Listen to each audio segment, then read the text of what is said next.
ya tenemos la información, pero hay que organizarla. Lo que leí es que el arte gótico se desarrolló en Europa occidental y central entre los siglos XI y XV. Su aparición no es consecuencia de la evolución del románico, sino fruto de un cambio sociocultural del mundo medieval. O sea, ¿cómo que un cambio sociocultural?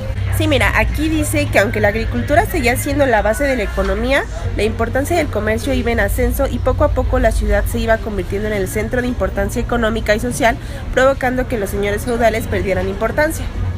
Ah, sí, yo leí algo así, que las ciudades comenzaron a ser los centros importantes para el comercio y esto trae la burguesía consigo, ¿no?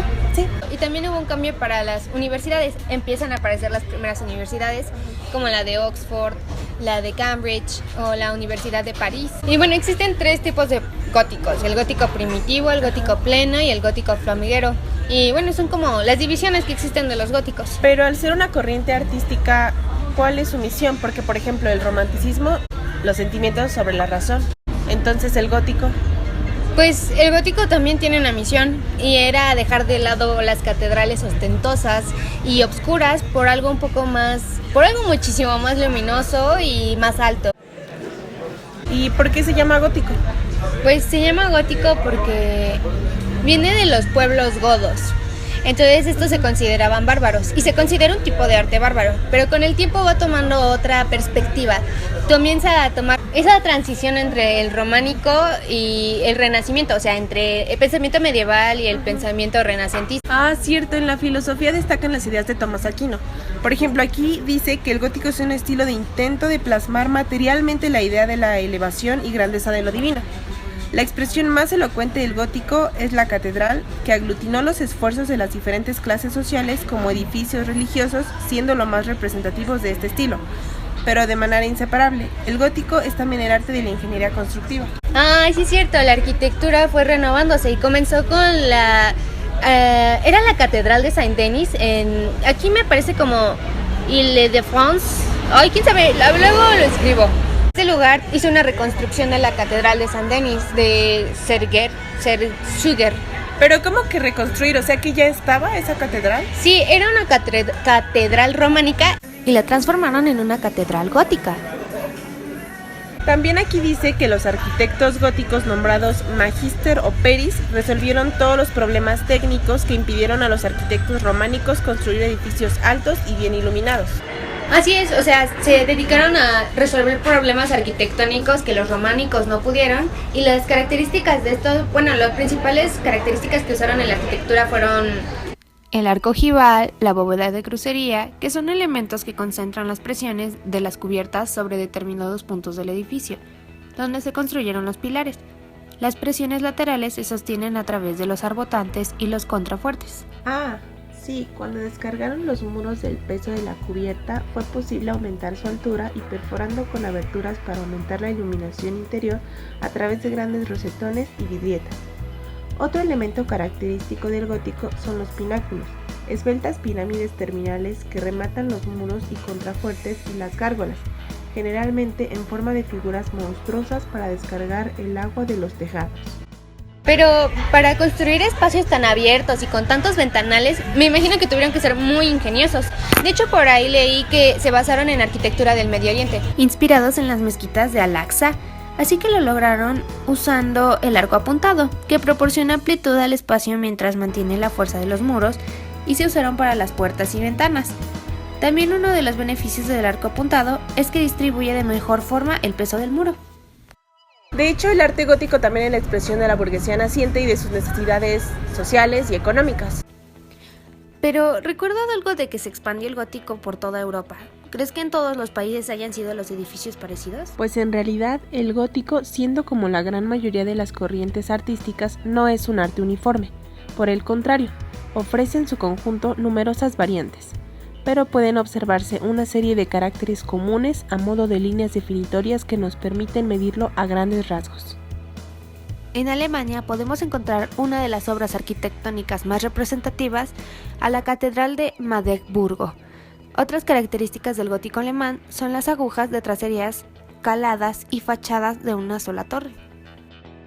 En Inglaterra, el gótico imitó el estilo de Francia para seguir luego con una evolución marcada por el predominio de los elementos decorativos sobre los estructurales.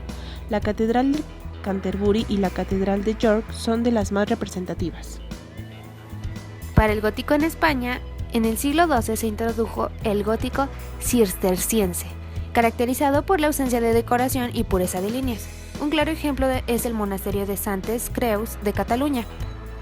La escuela gótica catalana, que presenta como características peculiares la unificación del espacio interior con naves de la misma altura o con una sola nave, la ausencia de decoración en las fachadas y sólidos contrafuertes, en las que se disponen las capillas, tienen entre sus obras más representativas la Catedral de Barcelona. El llamado estilo isabelino fue una derivación decorativista del gótico tardío, genuinamente española, en la que podemos encontrar a la iglesia de San Juan de los Reyes en Toledo. El gótico italiano tiende a la horizontalidad antes que a la verticalidad. Sustituye la decoración escultórica de las fachadas por la policromía, es decir, es una decoración muy colorida. Encontramos como ejemplo la Catedral de Florencia. Y bueno, en cuanto a la escultura, podemos decir que se aleja definitivamente del hieratismo. Bueno, según lo que yo leí, se aleja del hieratismo y esquematismo de la escultura bizantina y románica, recuperando un estilo cada vez más realista y naturalista. Los personajes divinos se presentan como figuras vivas. En las portadas de las grandes esculturas se disponen sobre una ménsula, cubiertas por un pequeño dosel. El canon de la figura humana es más alargado y se trabaja cuidadosamente los ropajes. Los temas son los grandes misterios de la redención. El Cristo crucificado es un ser doliente, el juicio final, vidas de santos y escenas del Antiguo y Nuevo Testamento, decorando las portadas de las iglesias y catedrales. La escultura de relieve plano y de bulto redondo alcanzará una gran perfección en los calvarios y en los sepulcros o mausoleos de los grandes personajes en los que suelen incorporarse la efigie del difunto. El naturalismo escultórico comenzó a definirse en las portadas de Notre Dame de París y en la Catedral de Aix, alcanzando su madurez en las catedrales de Chartres, Reims y Bourges. En Alemania son remarcables las fachadas de las catedrales de Naumburg, Bamberg y Estrasburgo.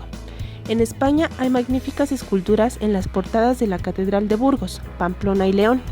Los templos españoles se embellecieron con magníficos retablos, entre los que sobresalen los de la Catedral de Tarragona, la predela del Laseo de Zaragoza y el de la Cartuja de Miraflores.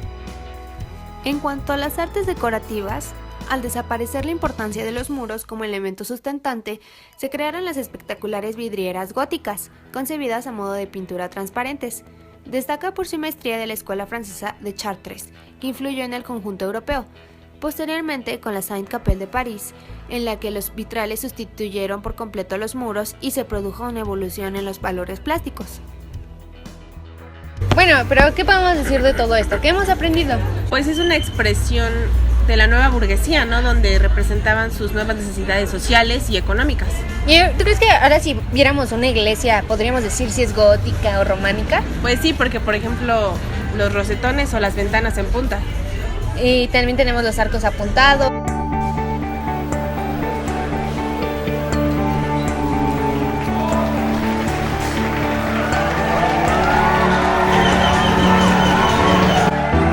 Empezamos.